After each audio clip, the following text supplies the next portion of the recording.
다 같이 말씀 보도록 하겠습니다. 오늘 보실 말씀은 야고보서 5장 1절에서 20절까지의 말씀입니다. 봉독은 7절에서 12절까지 그렇게 봉독하도록 하겠습니다. 11절까지로 되어 있네요. 7절에서 11절까지 함께 교독하시고 또 11절은 함께 봉독하도록 하겠습니다.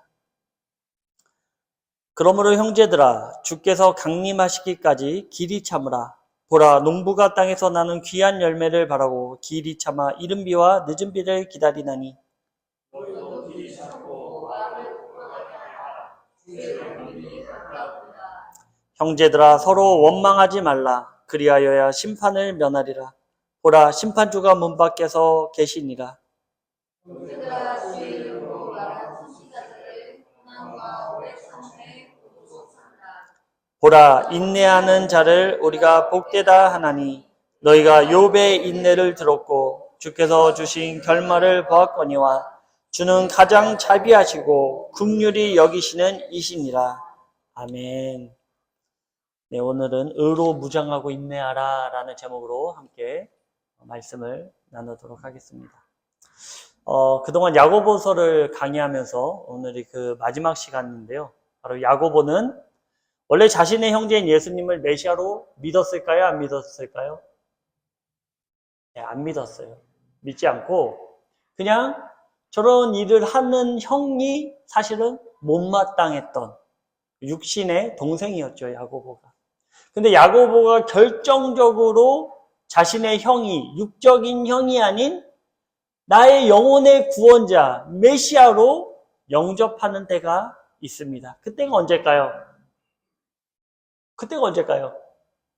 바로 자신의 형이었던 예수님이 내가 죽고 또 너희를 위하여 부활할 것이다 라는 그 부활의 사건을 목도한 후에 야고보는 드디어 깨달았습니다. 이가 나의 육신의 형이 아닌 나의 메시아구나. 나의 구원자구나. 같이 생활하고 같이 그 모든 이야기를 들었음에도 불구하고 진실되게 만나는 시점이 있었다라는 거예요. 아무리 많은 동행, 아무리 함께하고 얘기를 들었어도 내가 그 예수님을, 나를 위해 죽으시고 부활하신 예수님을 만난 그때가 바로 내가 진정으로 예수님을 만난 때. 태어나면서 예수님과 함께했죠. 그러나 그 만남은 진정한 만남이 아니었습니다. 우리도 마찬가지예요.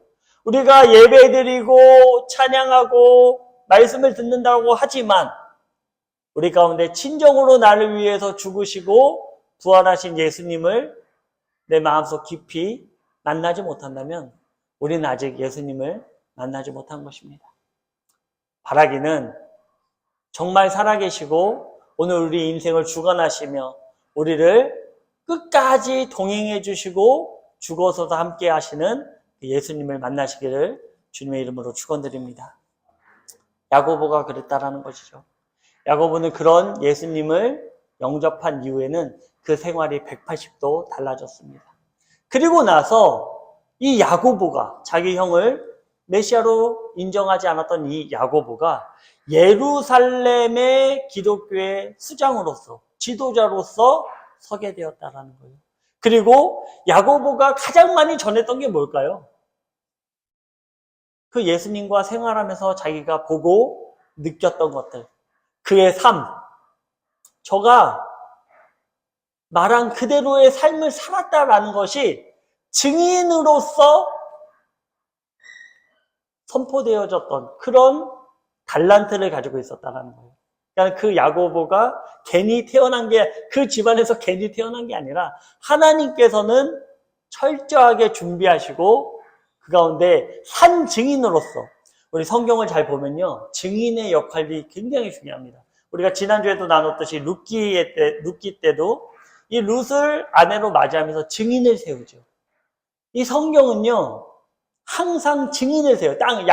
아브라함이 땅을 살 때도 증인을 세우고, 성령의 역사 가운데서도 증인들이 오게 해서 그것을 보게 하시고, 그래서 하나님은 이 야고보의 인생, 우리가 간증이 왜 일어납니까? 바로 내가 그 증거다라는 거예요. 내가 바로 예수님이 살아계시고 하나님께서 오늘 우리에게 찾는 모든 자를 만나주시며 또 찾는 모든 자에게 상 주시는 이입니다. 이것을 우리가 그 간증으로서 선포하는 것입니다. 바로 야고보가 그런 삶을 살아갔다라는 거예요. 그런데 그 삶, 메시아로 고백된 삶이 편안한 길이었을까요? 안전하고 아무런 걱정도 없고 아무런 실패의 경험도 없는 그런 삶이었을까요? 오히려 그 반대였습니다. 가시밭길이었어요. 야고보가 이 서신을 쓰고 얼마나 있어 순교를 하거든요. 그 정도로 가시밭길이었습니다. 그런데 왜 그 길을 가게 될까요?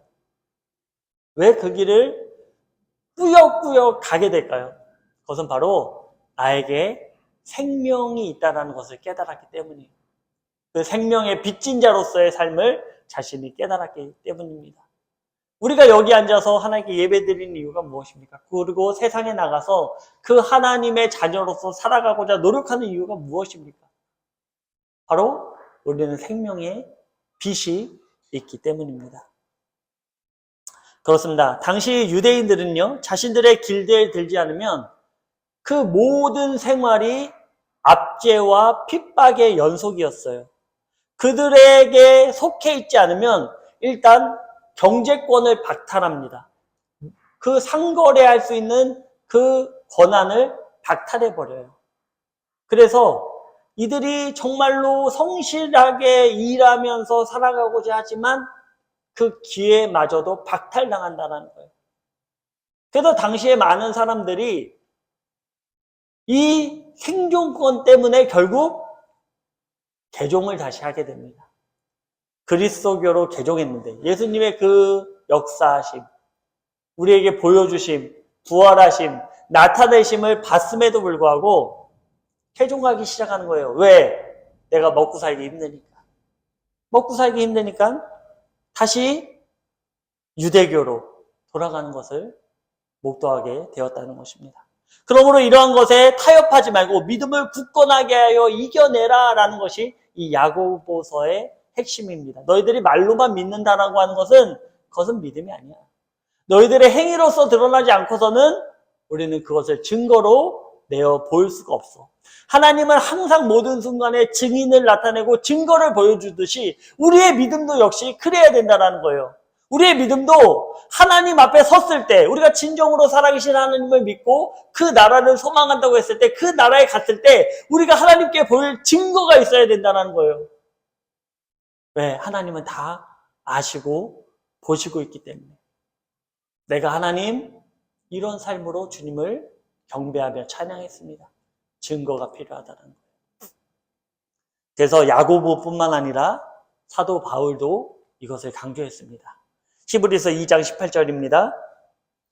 그가 시험을 받아 고난을 당하였은즉 시험 받는 자들을 능히 도우실 수 있느니라. 그렇습니다. 어려운 사정을 하나님을 알고 계시며 심지어 예수님은 그것을 경험했기 때문에 능히 도우실 수 있다는 거예요. 우리의 모든 고난의 연속, 핍박 역시 고난을 당해보셨기 때문에 능히 우리의 인생을 돌아보시고 이해하시고 또 도우실 수 있다는 것을 야고보와 바울 선생도 강조하고 있는 것입니다. 그렇다면 오늘날 우리는 어떨까요? 우리는 어떨까요?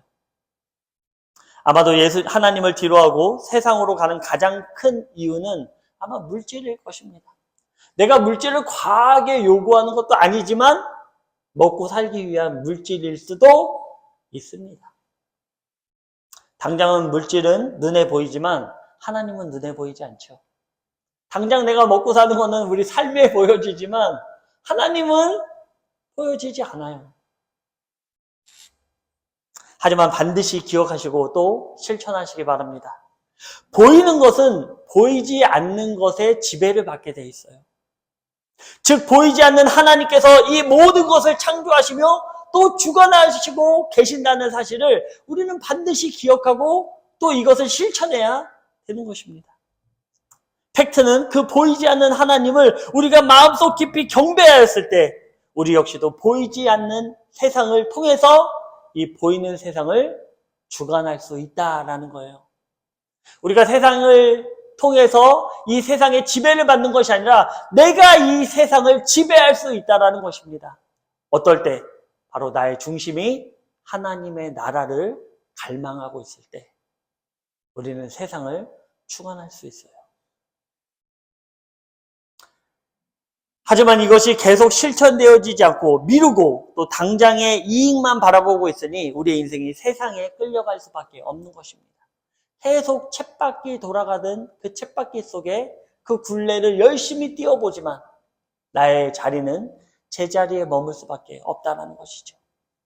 바라기는 저와 우리 구두님들은 이 세상에 끌려가지 말고 하나님을 진실되게 경배하여 세상을 지배하시길 주님의 이름으로 축원드립니다. 잘 생각해 보세요. 내가 앞으로는 버는 것 같아요.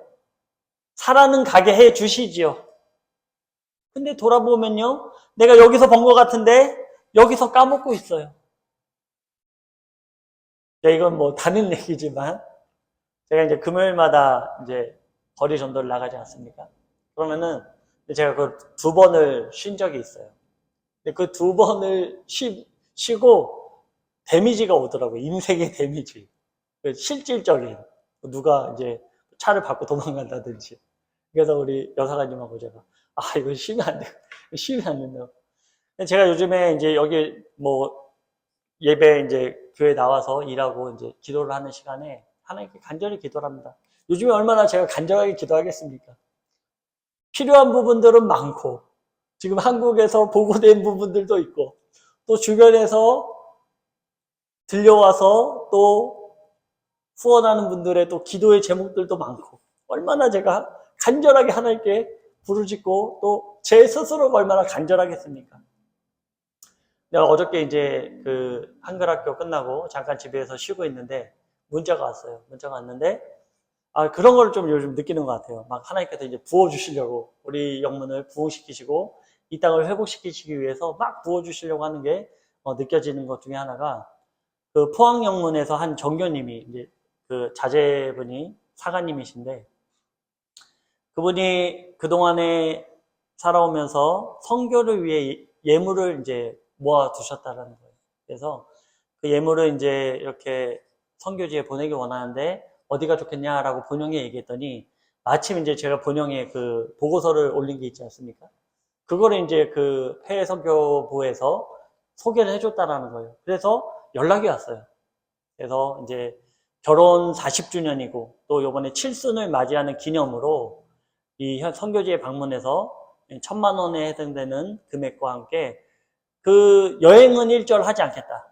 오는 날부터 가는 날까지 선교 사역을 돌아보고 또 예배 드리고 월요일 날 돌아가겠다라고 정교님이세요. 이제 그렇게 해서 어저께 연락이 왔습니다.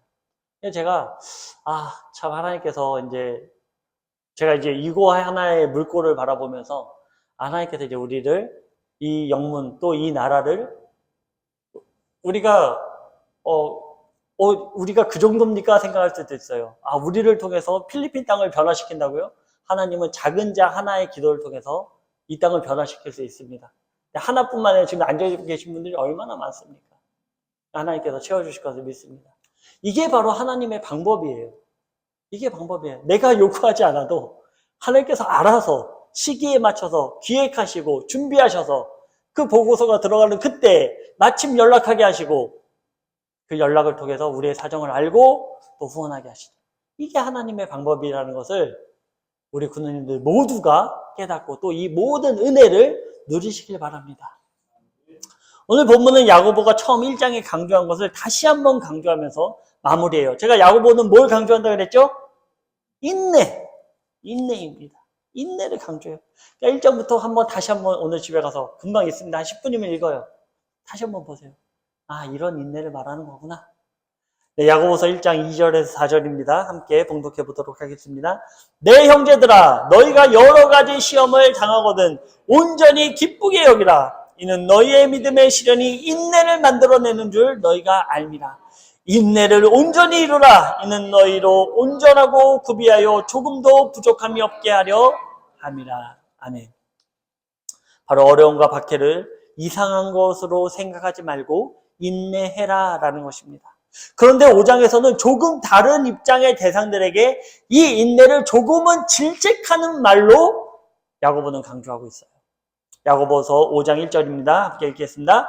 들으라 부한자들아, 너에게 이 말 고생으로 말미암아 울고 통곡하라. 그 대상들은요, 그 인내하라라는 대상이 그동안에는 우리가 이제 핍박받고 어려운 가운데 있는 이 모든 가난한 자들, 핍박받는 자들을 통해서 인내해라, 믿음을 굳건하게 해라 라고 얘기했다면, 지금 이것은 부한 자들, 넉넉한 자들에 대해서 인내해라 라고 얘기하고 있어요. 조금은 부정적인 입장에서 얘기하고 있습니다. 바로 그 대상들이 4장 13절부터 이어지는 바로 세상의 것을 통해 부를 가진 자들이죠. 4장 17절은 그 결과적으로 그러므로를 사용해서 얘기하는데요. 부자들의 선은 부를 축적하지 않은 것임을 강조하고 있어요. 오히려 부자들에게 있어서 선은요, 부를 축적하지 않는 게 선이다라고 얘기하는 거예요. 그리고 그 축적되지 않은 부를 어떻게 하라는 것입니까? 바로 선한 일을 감당하는 것에 써라. 바로 나의 나라가 확장되는 것에 사용해라 라는 것이죠.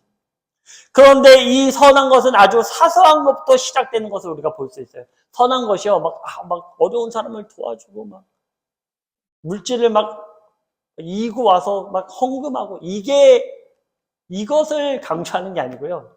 야고보는 아주 사소한 것을 강조하고 있어요. 이것이 부한 자들의 선이다라고 얘기하고 있어요.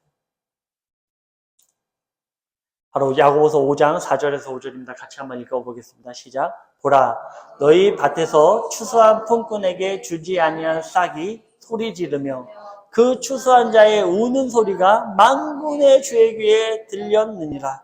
너희가 땅에서 사치하고 방종하여 살육의 날에 너희 마음을 살찌게 하였도다. 무엇입니까? 먼저는 자신에게 고용된 사람들에게 정당한 고용의 대가를 치더라 라는 거예요. 이게 선이다라는 것이죠. 있는 사람들은.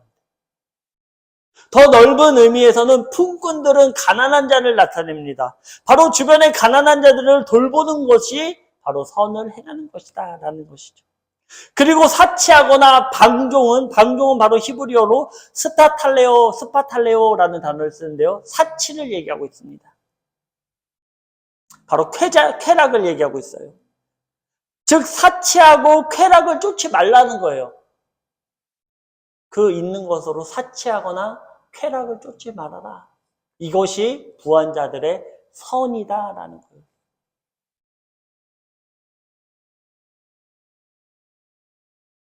사람은 누구나 세상적 욕심, 탐욕, 욕망이 있습니다.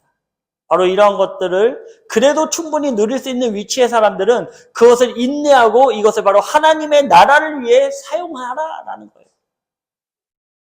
그런데 계속해서 강조하지만 이러한 나눔은 결과적으로 어떻게 될까요? 바로 계속해서 그 나눌 수 있는 위치로 하나님께서 이끌어 주신다는 거예요. 그 인생을. 계속 나누면 내가 없을 것 같은데, 내가 쓸 것은 없을 것 같은데 하나님께서 그렇게 하지 않는다라는 거예요. 계속 더 채워주시고 더 나눌 수 있도록 나의 지경을 넓혀주신다라는 것입니다. 그러나 현재 야고보서의 배경이 되는 이러한 부한 자들은 어떻게 생활하고 있습니까? 그렇습니다. 전혀 하나님의 심판이 없다는 듯 살아가고 있어요. 그러므로 너희에게 임한 고생으로 말미암아 울고 통곡하라라는 것입니다. 1절에 울고 통곡하라는 것은요, 종말의 때의 심판을 상징하고 있어요. 종말의 때를 생각하면서 너희도 울며 불며 통곡해라라는 거예요. 그렇게 살고 있지 않다라는 것이죠. 착복하고 있고요, 압제하고 있고요, 사치와 쾌락에 빠져 있다라는 거예요. 이들은 전혀 하나님을 두려워하지 않으므로 하나님께서 허락하신 물질을 흥청망청 자신만을 위해 사용했습니다. 그런데 그것은 사치오 쾌락이었다는 것이죠. 그러므로 이들의 물질은 결과적으로 어떻게 야고보는 정의하고 있습니까? 5장 2절에서 3절입니다.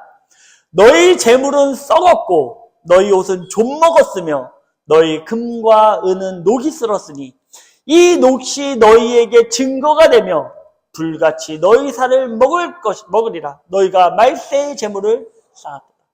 자, 불의한 것에서 뭐가 있다고 합니까, 지금? 증거가 있다는 거예요.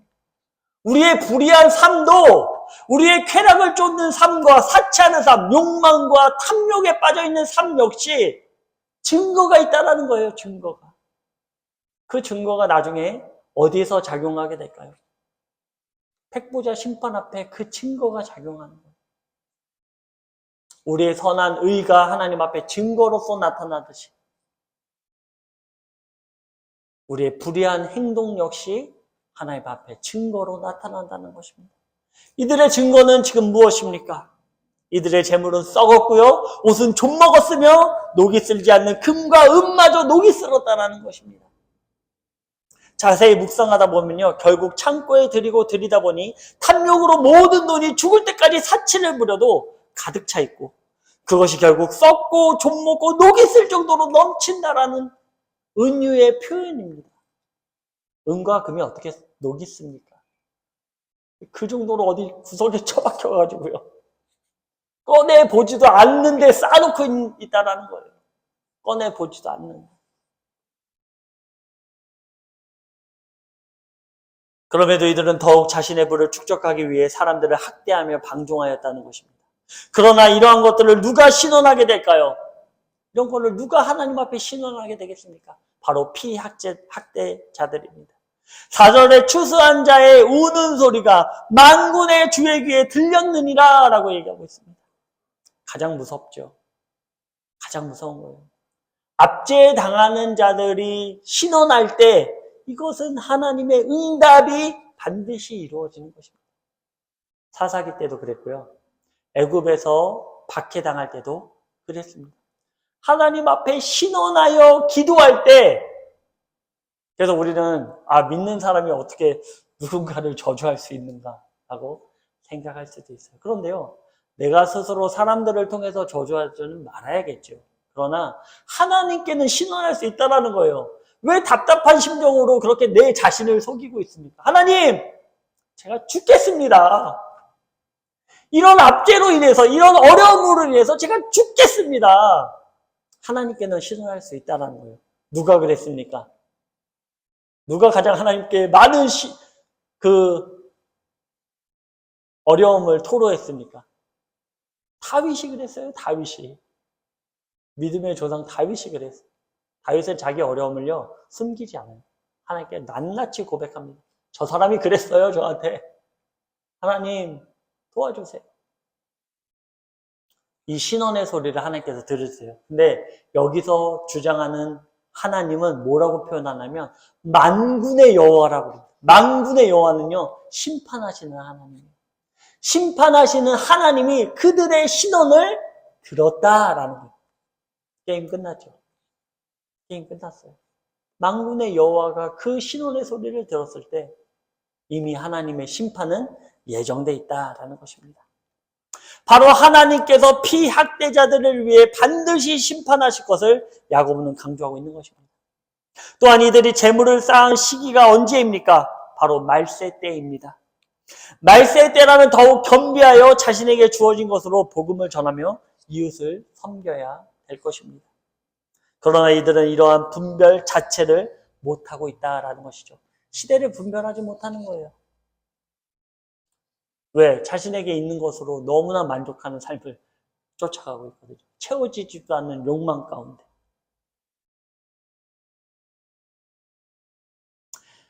이들은 이러한 분별 자체를 못한다는 것입니다. 하나님에 대한 갈망이 없으니 시대가 어떤 시대인지 분별조차 못한다라는 것이죠. 예수님은 시대 분별을 못하는 것에 대하여 질책하십니다. 마태복음 16장 3절 함께 봉독해 보도록 하겠습니다. 시작.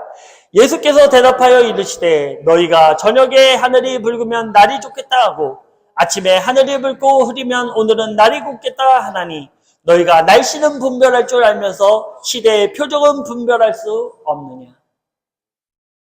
우리는 지식적 날씨를 분별할 수 있는 지각을 갖고 있다면요.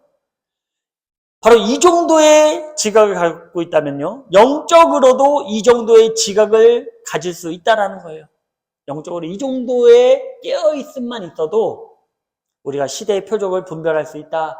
예수님께서 말씀하신 것입니다. 우리 고등님들 시대의 표적이 어떻습니까? 오늘날 일어나는 세계 곳곳에 일어나는 이야기들. 파푸아 뉴기니는요, 원래 우기가 아니래요. 지금 우기가 아니래요. 비가 올 때가 아닌데, 건기인데 비가 내려가지고요. 산사태로 지금 몇천 명이 죽어요. 불과 일주일 전 얘기죠. 일주일 전. 이런 일들이요, 지금 지구촌 곳곳에 비일비재하게 일어나고 있어요. 분별하시길 바랍니다. 즉 육적으로 부하고자 하는 자들은 이 정도의 시대의 표적을 분별할 수 없다는 거예요. 오직 내 자신, 내 육신만을 생각하면은 분별할 수 없다는 거예요. 분별할 이유도 없겠죠. 나는 잘 먹고 잘 사는데 파푸아 뉴기니가 산사태가 나던 말든, 지구 반대편에서 홍수가 나고 허리케인이 몰아쳐서 집이 날아가던 말든, 내가 무슨 상관이 있는가? 나만 잘 먹고 잘 살면 되지. 바로 이러한 현상들, 이것이 바로 말세에 오직 자신만을 위해 불을 축적한 것입니다. 오늘날 표적을 보시기 바랍니다. 창세부터 그 200년 전까지만 해도 크고 작은 재해가 있었지만 증기기관의 산업혁명 이후로는 그것이 더욱 강도가 세지고 빈번해진 것을 우리는 목도할 수 있습니다. 예수님은 3번의 변곡점을 말씀하셨고 그 3번의 변곡점을 지나 다시 오시겠다 말씀하셨죠. 이것이 바로 마태복음 24장 멸망에 가증한 것이 거룩한 곳에 서기 전으로 2번째 변곡점이라는 것을 우리가 알 수 있습니다. 멸망에 가증한 것이 거룩한 곳에 선 걸 보면은 변곡점 3번으로 레벨 3로 가는 것입니다. 지금 레벨 2예요. 2번의 변곡점에 우리가 서 있습니다. 그러니까 100년 단위로 이루어진 자연재해가 지금은 10년 단위로, 이제 10년도 지났죠. 이제는 매년 일어나고 있습니다. 매년. 이 변곡점, 이 분별을 하시기 바랍니다. 바로 이러한 때에 끝도 없는 나의 욕망을 채우기보다는 하나님의 나라를 위해 충만하시길 주님의 이름으로 소망합니다. 그러면서 야고보는 현재 고난받는 모든 사람들에게 권고해요. 다 고난받고 있는 거예요, 지금. 구원자들은 모를 뿐이죠. 자기 영혼이 죽어가 있는 고난을 모르고 있는 거예요. 그 고난이 언제 이루어집니까? 애석하게도 멸망의 때에 일어나요. 근데 이들은 그것을 알지 못하죠. 그나마 오늘 이 시간 핍박받는 게 감사하게 생각하시길 바랍니다. 아멘. 지금 이 시간 고난받는 것을 감사하게 생각하시길 바랍니다. 왜? 우리에게 기회가 있기 때문이에요. 그 고난을 통해, 그 핍박을 통해 하나님께 나아갈 수 있는 기회가 있기 때문이에요.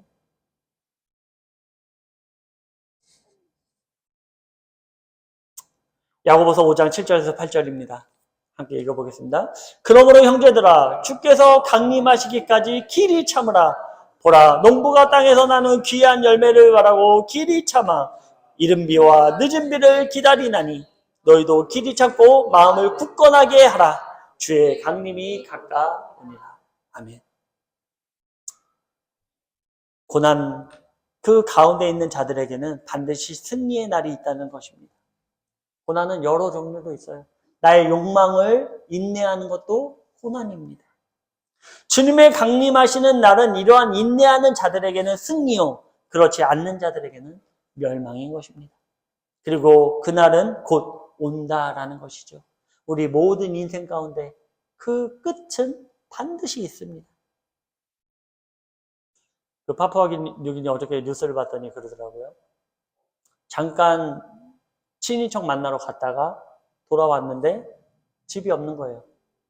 산사태로 무너져서 나의 친인척이 다 죽어버린 거예요. 18명이 내 발 아래 지금 묻혀 있습니다. 라는 인터뷰를 하고 있더라고요. 어떻게 죽을지 몰라요. 어떻게 또 그 위기를 극복해낼지 아무도 모르는 것입니다. 또한 이러한 인내하는 자들에게는 하나님의 방법으로 이 세상에서 또한 위로를 허락해 주신다는 사실 또한 우리는 믿어야 합니다.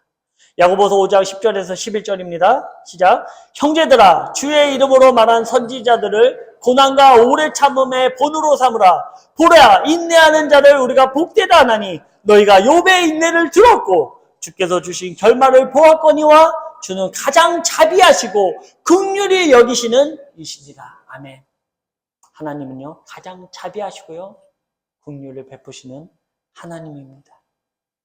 야고보는 욥의 고난과 인내 그리고 이 세상에서의 7배나 더한 복을 말하며 지금을 보지 말고 인내의 결과를 바라볼 것을 현재 고난당하는 모든 성도들에게 선포하고 있습니다. 욥의 고난을 봐라 이거죠. 하나님께서 하늘문을 여시면 닫을 자가 없고 하늘문을 닫아버리면 열 자가 없는 것입니다. 하나님께서 행하는 나의 믿음 가운데 그 하늘의 문을 여시고자 결단하신다면 그 누구도 그 문을 닫을 수 없는 것입니다. 이제 야고보는 5장 13절부터 서신을 마무리하며 의인 즉 인내하는 자들의 정의를 더욱 분명하게 말하며 정리하게 됩니다. 13절입니다. 너희 중에 고난당한 자가 있느냐 그는 기도할 것이요 즐거워하는 자가 있느냐 그는 찬송할지니라. 고난당한다고 그냥 주저앉아 있지 말고 또한 즐거운 위치에 있다고 마냥 방종하지 말 것을 말하고 있습니다. 고난당하는 자는 인내하며 기도하고 부하여 즐거운 위치에 있는 자도 자신의 욕망을 인내하며 하나님의 역사하심을 찬양하고 동참하는 자가 되라라고 야고보는 마무리하고 있습니다. 바로 이러한 자들이 곧 의인이요 천국에서 크다 칭함을 받는 자들입니다. 우리도 이와 같습니다. 내가 먼저 하나님 앞에 바로 서는 것입니다. 그리고 그 믿음이 우리를 의인으로 정하여 주실 것이며 그 의인의 강구는 하나님의 모든 역사를 이루어 낸다라는 것입니다. 16절입니다. 그러므로 너희 죄를 서로 고백하며 병 낫기를 위하여 서로 기도하라. 의인의 강구는 역사하는 힘이 큼이니라. 아멘. 의로 무장하고 인내하는 것, 이것이 오늘날을 살아가는 성도들에게 가장 필요한 것입니다. 인내하십시오. 우리의 강구가 왜 하늘에 닿지 못할까요? 우리의 그 울부짖는 강구는 왜 하늘까지 상달이 되지 못하고 있을까요? 그것은 야고보가 4장에서도 기록한 것처럼 바로 정욕으로 쓰러고 잘못 구하기 때문입니다. 그러나 세상의 모든 유혹을 인내하며 예수님의 다시 오심을 간절히 바라는 자들의 기도는 그 역사하는 힘이 큰 것입니다. 아멘. 바로 이러한 자들의 강구는 어느 정도의 힘이 있을까요? 이러한 의로 서는 자들, 인내해서 내가 하나님께 나가고자 증거된 삶을 살아가는 자들의 그 강구하는 힘은 얼마나 클까요? 야고보는 그것도 얘기하고 있어요. 같이 읽어보겠습니다. 17절에서 18절입니다. 엘리야는 우리와 성정이 같은 사람이로되 그가 비가 오지 않기를 간절히 기도한즉 3년 6개월 동안 땅에 비가 오지 아니하고 다시 기도하니 하늘이 비를 주고 땅이 열매를 맺었느니라. 아멘. 엘리야는요 우리와 성정이 같다라는 거예요. 우리랑 똑같은 환경 가운데 성장했다라는 거예요. 무언가 엘리야는 특별할 것 같고 무언가 신비한 태생을 그 비밀을 간직할 것 같지만 엘리야도 우리랑 똑같이 태어나고 똑같이 성장했다는 거예요. 그런데 그런 엘리야가요 하나님 앞에 의인으로서 바로 서 있었더니 엘리야가 기도한 즉 비가 3년 6개월을 멈춰버렸고요. 엘리야가 기도한 즉 땅에 비를 뿌려 하나님께서 열매를 맺게 하셨습니다. 이게 의인의 강구입니다. 우리의 기도가 이와 같은 기도가 되길 소망합니다. 아멘. 야고보는 결정적 차이를 이렇게 얘기하고 있습니다. 바로 인내하는 의인의 강구, 즉 자신의 욕망을 위한 강구가 아닌 진정으로 하나님의 나라를 위한 강구, 죽어가는 영혼을 살리는 강구, 하나님의 마음에 합한 강구가 바로 이 엘리야를 만들어냈다라고 야고보는 얘기하고 있습니다. 사랑하는 마닐라 한인영문 군우 여러분, 안개와도 같은 인생에 우리는 무엇을 추구하고 살아가고 있습니까? 우리의 모든 것의 그 목적지는 어디를 향하고 있습니까? 바라기는 진정으로 하나님의 나라가 우리의 목적지가 되기를 소망합니다. 그러기 위해서는 야고보가 강조한 것처럼 의로움으로 무장하고 세상의 모든 것을 인내하여 승리하시길 바랍니다.